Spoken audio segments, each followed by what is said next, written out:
Hello Batch 110, how's everyone doing? I think I found my new favourite spot to do reviews in.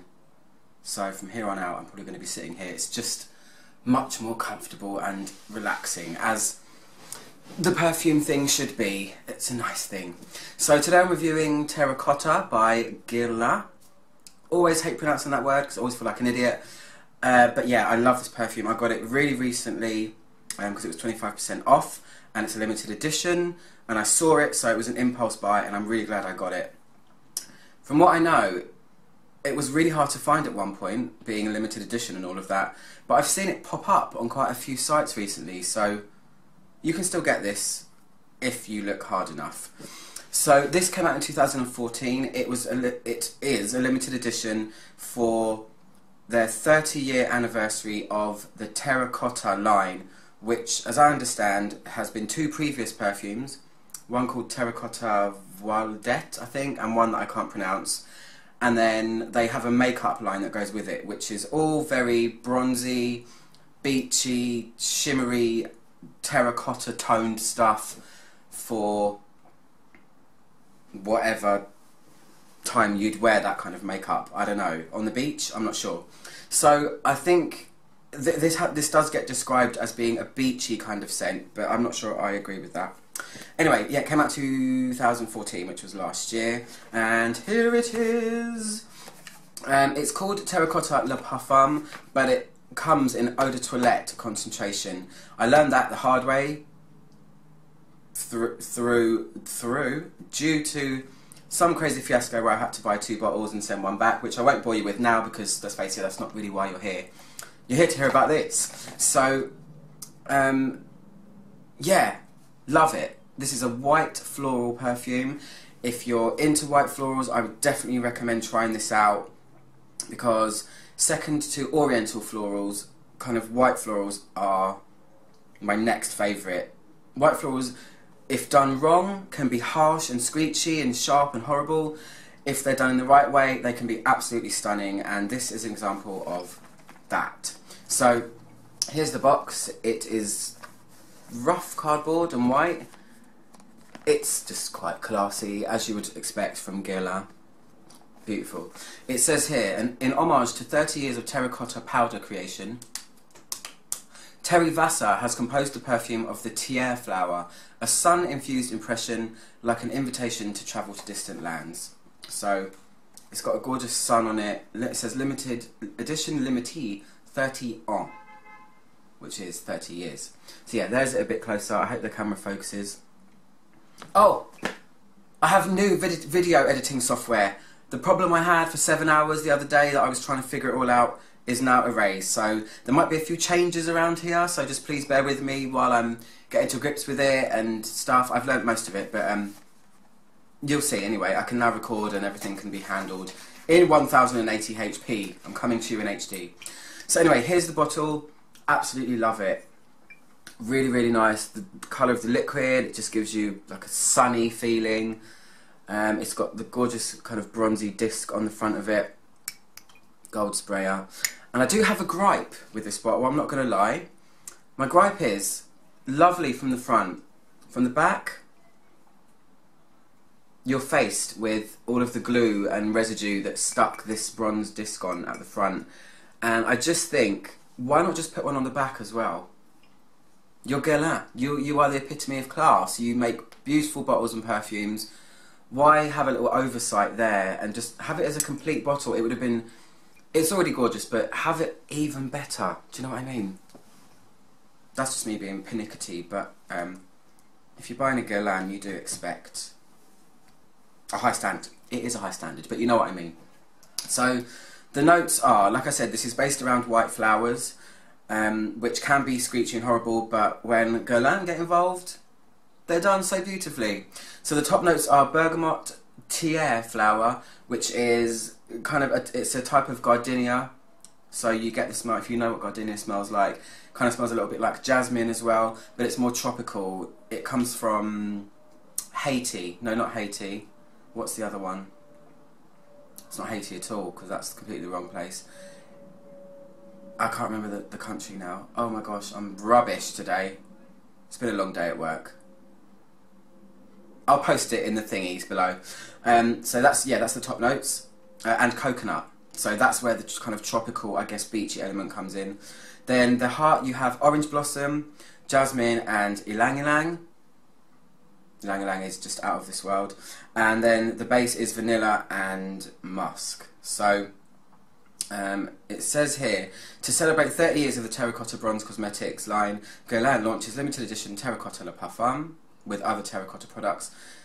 Maybe the makeup came out this year as well, last year, I'm not sure. This is the third fragrance of the collection, following Valdette in 1999 and Ossou Levant 2009. Terry Vassar describes this as the allure of the sun in a bottle. So I used this much in one day of it. That's really bad, but I just went a bit nuts with it because it was just so nice. I was at home and I just spritzed the hell out of it, basically. So what does it smell like? Gorgeous, in a word. All of these white flowers, plus ylang ylang, which is actually a yellow flower, but it really complements the white flowers. The white flowers in this, jasmine and orange blossom. Jasmine's the big bad biatch of all of them. It's the rougher side of a white flower. Ylang ylang is a perfume in itself. I would wear it on its own. Everything that has a prominent ylang ylang note, I think, always smells gorgeous. It can verge on medicinal, but it's so rich and smooth. And then you've got Tiare, which is related to gardenia, which kind of smells like a jasmine-y tuberose smell as well. They're all in the same family, all in the same pot.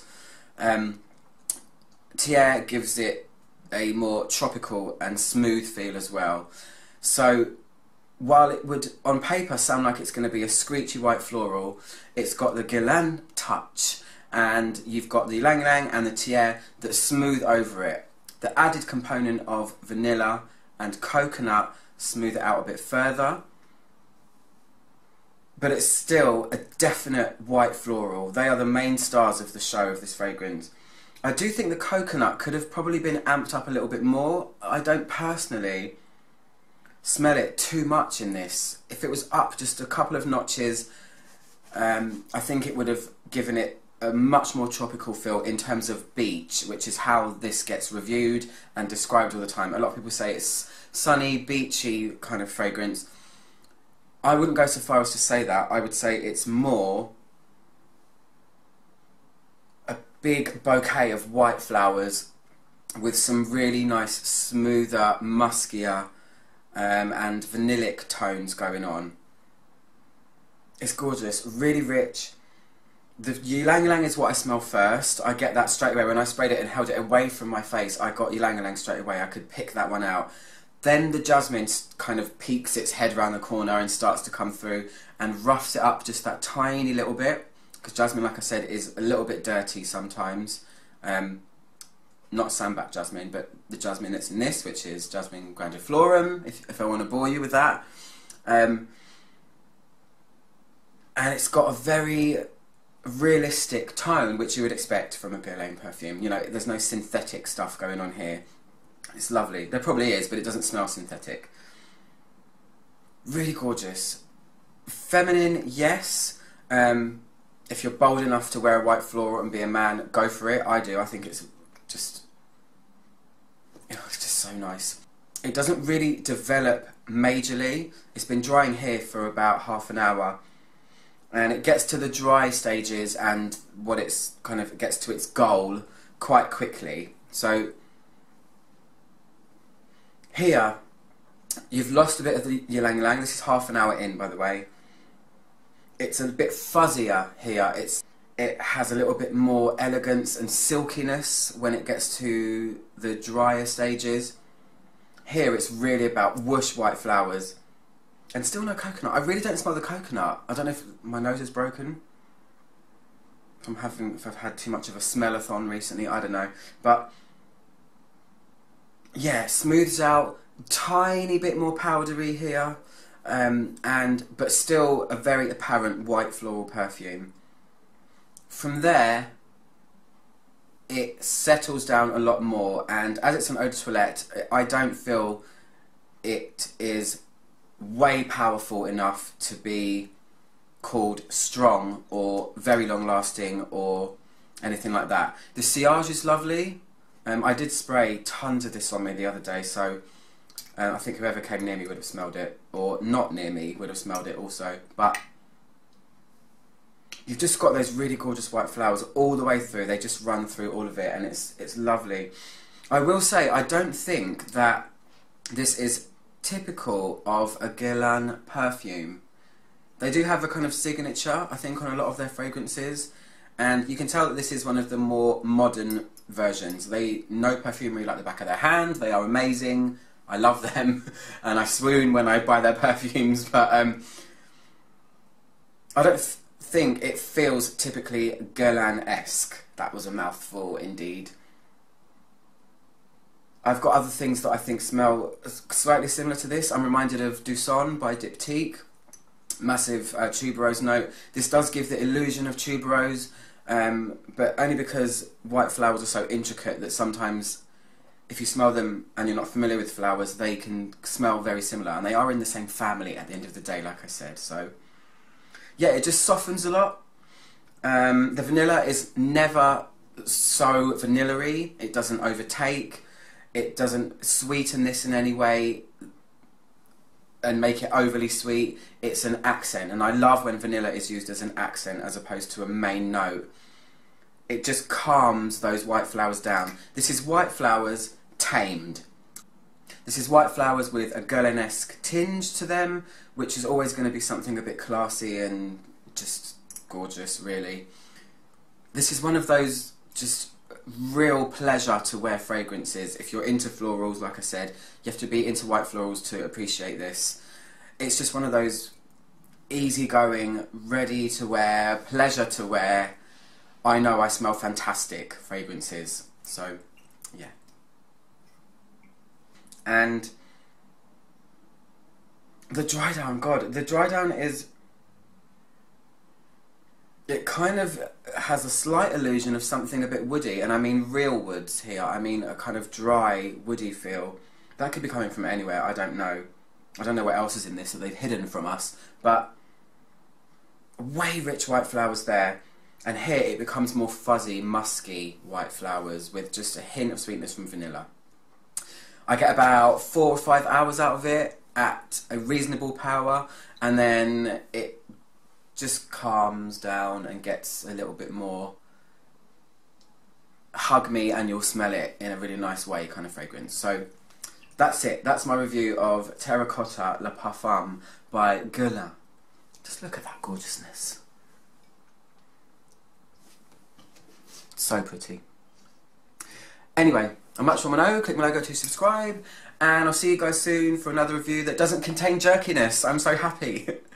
Okay, goodbye. Perfume face.